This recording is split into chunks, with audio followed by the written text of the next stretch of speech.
جہنمیوں کا لباس کیسا ہوگا؟ آپ ذرا سوچئے تو صحیح کہ اگر ہم ایک گلی سے گزر رہے ہو اور ایک کتا مرا پڑا ہو تو وہاں کتنی بدبو ہوتی ہے، گزارا نہیں جاتا۔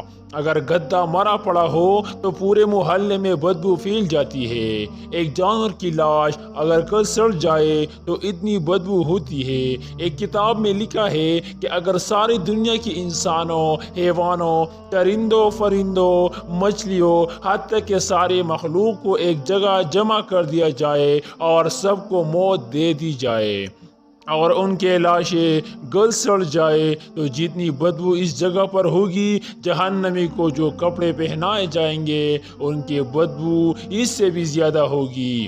اے دوست، تو آج اتنی خوشبو استعمال کرتا ہے، کبھی فرانس کی فیوژن، کبھی خوشبو کی UK کی فلاں خوشبو۔ سوچ تو صحیح کہ کل جہنم کے اندر ایسی پوشاک پہنا دیں گے جس میں اتنی بدبو آ رہی ہوگی۔ سوچئے تو صحیح کہ آگ کا مکان ہوگا، پریشانی ہی پریشانی ہوگی۔ اس لیے عقل مند کو چاہیے کہ آج ہی نصیحت حاصل کر لے۔